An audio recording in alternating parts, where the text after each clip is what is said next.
Imagine एक ऐसा भारत जहां हर बच्चे को पढ़ने और सीखने का मौका मिले, जहां हर किसान का बेटा और बेटी अपने सपने पूरे कर सके। लेकिन क्या ये ड्रीम सच में पूरे हो पा रहे हैं? एसर 2024 रिपोर्ट जो प्रथम फाउंडेशन द्वारा जारी की गई है, हमारे सामने रूरल भारत में एजुकेशन की सिचुएशन की एक डाइवर्सिफाइड पिक्चर प्रेजेंट करती है। ये रिपोर्ट बताती है कि क्या हमारे चिल्ड्रन प्रॉपरली रीड और राइट कर पा रहे हैं, क्या उनमें डिजिटल लिटरेसी बढ़ रही है, और क्या गवर्नमेंट स्कीम्स जैसे नेशनल एजुकेशन पॉलिसी 2020 और निपुण भारत के इम्पैक्ट विजिबल हैं। आज के 7 PM हाइलाइट्स में हम एसर 2024 रिपोर्ट के मेन पॉइंट्स को डिस्कस करेंगे, जिसमें pre school enrolment, foundation literacy और न्यूमरेसी, डिजिटल लिटरेसी और गवर्नमेंट स्कीम्स के इम्पैक्ट को समझने की कोशिश करेंगे। So without any further delay, let's start. First thing first, what is ASER report?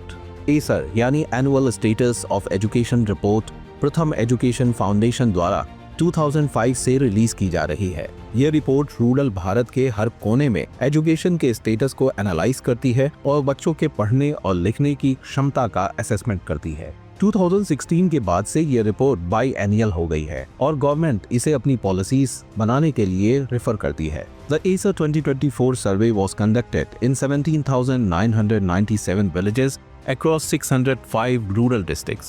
It covered 6,49,491 children. It assessed the reading and mathematical abilities of over 5 lakh children aged 5 to 16 years. सर्वे के main focus areas हैं enrolment, जिसमें school और pre school में children के admission का status analyse किया जाता है। सेकेंडली, लर्निंग आउटकम्स, जिसके थ्रू चिल्ड्रन की रीडिंग और राइटिंग कैपेबिलिटीज को असेस किया जाता है। And thirdly is the digital literacy, in which usage of smartphone and digital skills are assessed. Key findings of ASER 2024.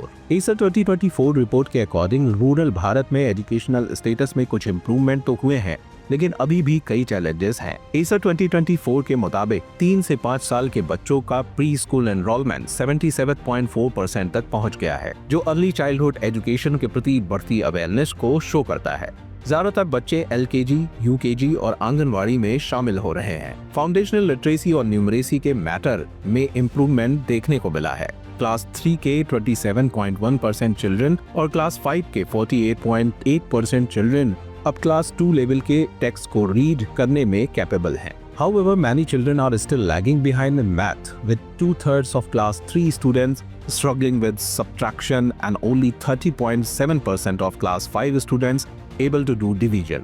Digital literacy is also improving in rural areas, with more than 90% of adolescents having access to smartphones.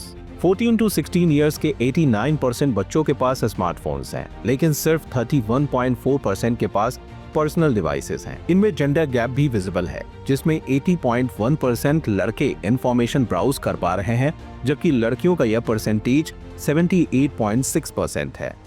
Government schools ने private schools के comparison में better performance show किया है, जबकि private schools अभी भी कोविड-19 के पहले के लेवल से पीछे हैं। Impact of national education policy 2020। National education policy या NEP 2020 का इम्पैक्ट एसर 2024 में क्लियरली विजिबल हो रहा है, जिसमें स्ट्रक्चरल चेंजेस के तहत 3 से 6 साल के बच्चों को एजुकेशन फ्रेमवर्क में शामिल किया गया है।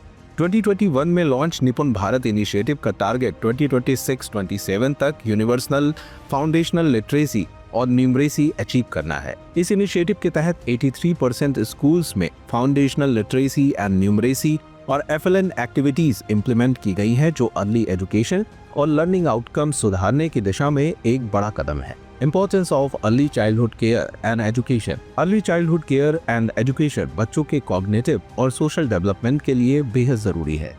नेशनल एजुकेशन पॉलिसी 2020 के अकॉर्डिंग क्लास 1 में एडमिशन की एज 6 इयर्स कर दी गई है, ताकि बच्चे पढ़ाई के लिए रेडी हो सके।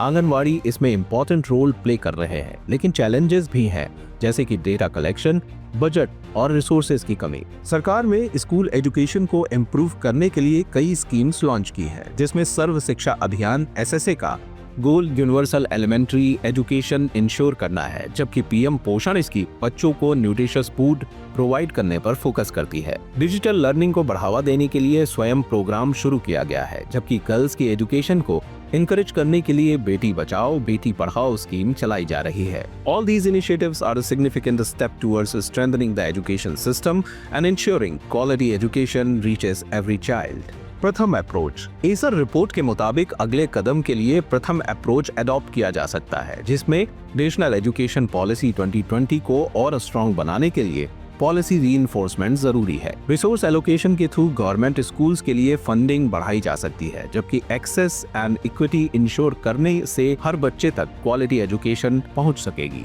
टेक्नोलॉजी इंटीग्रेशन से एडटेक टूल्स का उपयोग बढ़ाया जा सकता है और होलिस्टिक डेवलपमेंट के लिए सोशो इमोशनल लर्निंग को प्रमोट करना होगा। साथ ही अकाउंटेबिलिटी मैकेनिज्म के जरिए रेगुलर असेसमेंट इंश्योर करने होंगे और मल्टी स्टेक होल्डर कोलैबोरेशन से पब्लिक प्राइवेट पार्टनरशिप को एनकरेज करना होगा, ताकि एजुकेशन सिस्टम में और मजबूती आए। एसर 2024 रिपोर्ट शो करती है कि रूरल भारत में एजुकेशन सिस्टम में सुधार हो रहा है, लेकिन अभी भी बहुत कुछ करना बाकी है।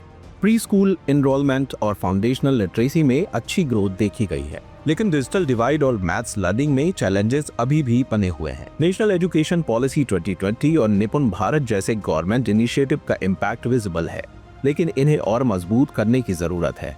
Data driven policies, increase funding और टीचर ट्रेनिंग जैसे स्टेप्स लेकर हम अपने बच्चों को एक बेहतर फ्यूचर दे सकते हैं। आपको ये वीडियो कैसा लगा हमें कमेंट बॉक्स में जरूर बताएं। इस वीडियो को ज्यादा से ज्यादा लाइक और शेयर करें और ऐसे ही इंटरेस्टिंग वीडियोस के लिए सब्सक्राइब करें फोरम IAS चैनल को।